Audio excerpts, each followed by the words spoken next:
अस्सलाम वालेकुम। मेरा नाम खादरी नेमतुल्लाह है सर। मेरा एक मेडिकल शॉप है। मुझे ये पूछना था कि हम जो ख्वाब देखते हैं तो उसमें कोई फरिश्तों का रोल होता है क्या? क्योंकि कभी कभी हम ऐसी कुछ चीज़ देखते हैं जो मीलों मीलों दूर होने की होती है और ख्वाब में आती है वो, लेकिन दूसरे तीसरे दिन हमको वो हकीकत में तब्दील होती नज़र आती है। तो इसमें फरिश्तों का कुछ रोल होता है क्या? भाई ने एक सवाल किया कि ख्वाब के अंदर फरिश्तों का कोई रोल है। देखिए, नबी अकरम सल्लल्लाहु अलैहि वसल्लम फरमाते हैं ख्वाब 3 किस्म के होते हैं। पहला ख्वाब जिसको देखकर इंसान खुश हो, वो रहमान की तरफ से होता है। जो भी ख्वाब आपको देखे अच्छा लगे, खुशी हो, रहमान की तरफ से होता है। आप सब फरमाते हैं इस ख्वाब को वो नेक लोगों को बताए इंसान, ठीक है जी। दूसरा फरमाते हैं ख्वाब होता है जो शैतान की तरफ से होता है। उस ख्वाब की अलामत पहचानी है कि वो ख्वाब देखकर इंसान डर जाता है। तो आप सब फरमाते हैं जिस ख्वाब को देखकर डरो वो शैतान की तरफ से, उस ख्वाब को कभी लोगों को नहीं बताना, क्योंकि इससे आपका डर लोगों में फैल जाए, मालूम हो जाएंगे डरता है इस चीज से। तीसरा फरमाते हैं ख्वाब वो होता है जो नफ्सियात, साइकोलॉजी, ह्यूमन, कुछ भी देखता है इंसान। ख्वाब में भागना नहीं आ रहा, शेर पीछे लग गया, साइकिल चलाना आ रही नहीं, स्विमिंग जम रही नहीं, हालांकि बेस्ट स्विमर है लेकिन ख्वाब में स्विम नहीं आता है ना। तो ये नफ्सियात होती है उसकी, ठीक है। तो नफ्सियात से ये ख्वाब होते हैं।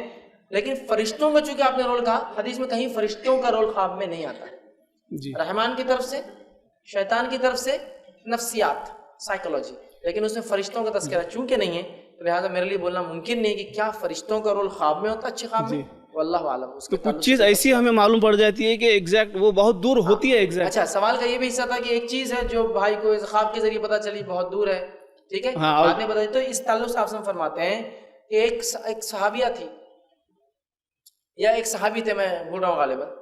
तो एक मरतबा जो वो रो रही थी, आपने कहा कि तुम क्यों रो रही हो? तो कहा कि आप दुनिया से चले जाएंगे तो वही का सिलसिला बंद हो जाएगा, वही का सिलसिला बंद हो जाएगा, ठीक है। तो आपने फरमाया खुश हो जाओ, ख्वाब जो है वही का 1/30 या 1/38 या 1/40, इस तरह से रिवायत के अल्फाज है, वही का हिस्सा है। मतलब ये है अल्लाह ताला ख्वाब के जरिए ऐसी बातें बता सकता है जो होने वाली है, और वो बात तभी पता चलती है जब इंसान को वो ख्वाब दिखकर वो चीज हो जाती है। लेकिन आप इससे ये मत सोचिए कि मेरे ख्वाब सब सच्चे रहते हैं, अभी होने वाला, मैंने देख लिया तुम मर गए ख्वाब में, आप तुम्हारा नंबर आ गया जी। दूसरा सवाल ये हो सकता है कि आपके ख्वाब सच्चे हो जाए, लेकिन जब तक ना हो आप उसको बोल नहीं सकते ये बात। वरना बहुत सारे लोग होते हैं मेरे ख्वाब सच्चे, तो लोग पूछते तुमने मेरे बारे में क्या देखे? तो बहुत अच्छा देख रहा था। अच्छा ठीक है, अच्छा है, लेकिन मरने का देखे तो बोलो मत मेरे को इसलिए कि फलाएं। तो ऐसा ये नहीं होता है। तो ख्वाब में ऐसी बातें इंसान देख सकता है, और कई ऐसे सच्चे ख्वाब लोगों ने मुझसे सुना है जो उन्होंने देखा और उसके बाद वो हुए, ठीक है। तो ऐसा होता है। तो ख्वाब में ऐसी चीज़ आप देख सकते हैं, इसमें कोई गलत चीज़ नहीं कि कोई चीज़ नहीं हुई और बाद में आपने देखा अरे तो मैंने ख्वाब देखा था, ऐसा हो सकता है। अच्छा, दूसरा